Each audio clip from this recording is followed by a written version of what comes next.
Hello and howdy, everyone. The other morning, I woke up to some disheartening news. Movie.com announced that after the promotion of his next film, Hayao Miyazaki will be retiring from filmmaking. I thought this was incredibly depressing. I again consider him the greatest living filmmaker. He's tied with Scorsese. For me, it's a coin toss. It's basically whoever's movie I last watched, that's the greatest living filmmaker between those two. And I just watched Miyazaki, so he's my current favorite living filmmaker. So after they are done promoting, his final film premiered at the Venice Film Festival recently. I think it's called Into the Wind or With the Wind, something like that, I'm not sure. Again, his last work, and it appears to be a kind of true-to-life story about an earthquake. So it's not, you know, a magical journey. I mean, maybe it could be. I'm extra disheartened to learn this because I thought his next film was going to be a sequel to one of my favorite films of all time, and I think my favorite film from Miyazaki, and that's Porco Rosso. He was going to make Porco Rosso 2, The Last Sortie. I hope that happens. You know, filmmakers can retire and come back. You know, they can retire and start going over everything in their heads and come back. I certainly hope that's what happens here. Because, I mean, the man can live his own life. He is a genius, but I would prefer that Miyazaki work until he dies. You know, maybe it is definitely selfish of me, but I wish that Miyazaki would, you know, keel over, you know, in the editing room, or, you know, drawing a new sketch. You know, he should he should die while working, you know, while producing, you know, the best art around. But again, when you're the king, you can do whatever you want, and he wants to retire. I have my fingers extra crossed that he changes his mind. So upon waking and learning this news, it was Labor Day. I had nothing to do on Labor Day. I was like, well, I can watch some Miyazaki films to try and get over this very bummerific news. I wound up only watching one, just because, I don't know, I didn't have the heart. I didn't want to get myself in a tizzy, you know. So I picked Ponyo. Which I haven't seen for a while. There you go. That's my pre-watched copy I bought from Blockbuster. It's the only Miyazaki film I have on Blu-ray. They are very slowly re-releasing the Miyazaki films on Blu-ray. I just wanted to watch something crisp and beautiful, and again, I hadn't watched Ponyo in some time.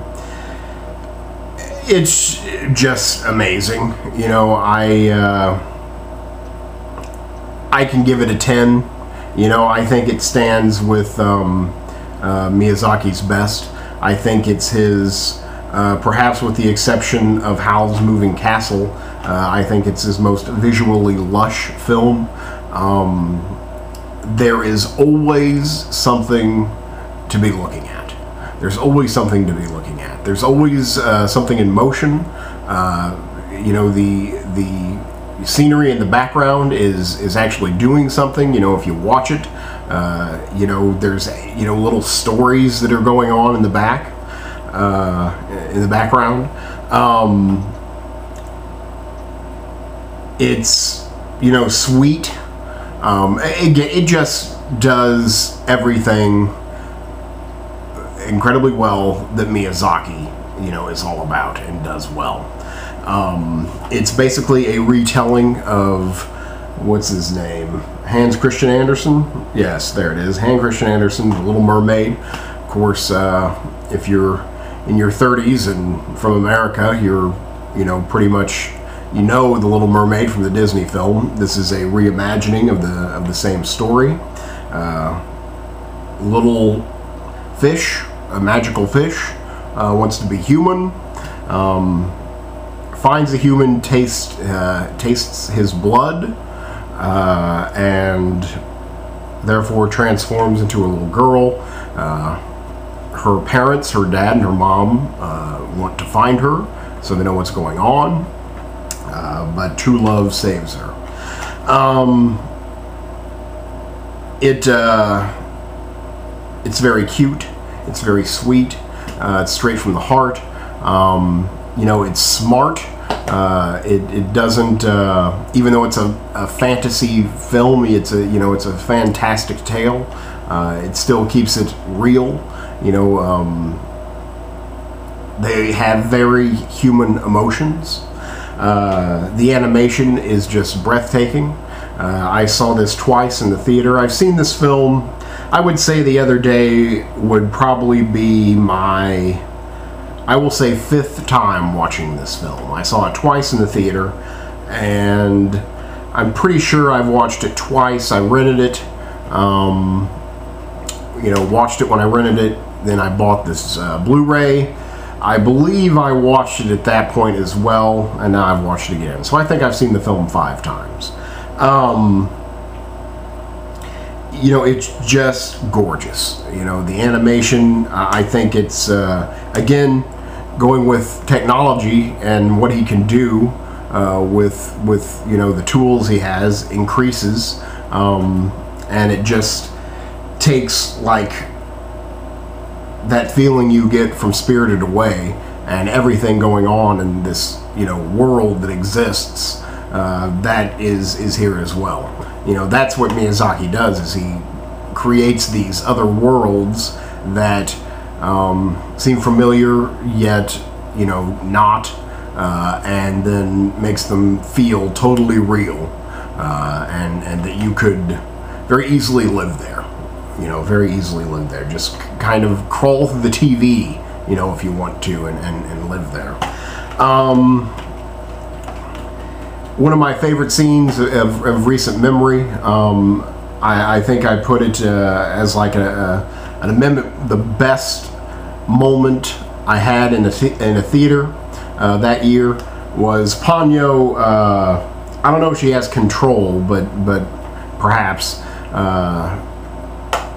There are large waves in this film. There's flooding and tsunamis and tidal waves. These huge waves and even droplets of water turn into fish. They're breaching and they turn into fish, and then on their way back down they turn into a wave again. It's amazing. There's a point where Ponyo is running on top of the waves and these giant fish, and they're crashing, and it's just startling. To me, it makes my heart leap. I really can't describe it any other way. It just makes my heart race to see that. It's just absolutely gorgeous, and also it at that moment ties in with one of my very favorite things about Miyazaki. Obviously, he works in animation. The characters you're watching are cartoons. But somehow, and this is more of an abstract thought that I've tried to, pin down, but his characters, and in this instance it's Ponyo running on the waves. When Ponyo's running on the waves, she looks thrilled. She looks thrilled, and, it's like her life is expressing its purpose in that moment. And her expression, her animated expression, cannot be matched by a human face. There is no way that you can take CGI and take an actress, little girl actress, have her running, you know, and green screen on whatever, and having her feel those emotions and have it be any more believable than what Miyazaki presents. And that's found throughout his work. You know, I've thought that somehow his drawings are far superior to actors. You know, I don't know even how that's possible. How is a two-dimensional drawing somehow more expressive than watching the human face of an actor? You know, and it just blows my mind. You know, it's magic. You know, it's the stuff of cinema. You know, you just can't pin it down, and it's just what he does. You know, it's just what he does.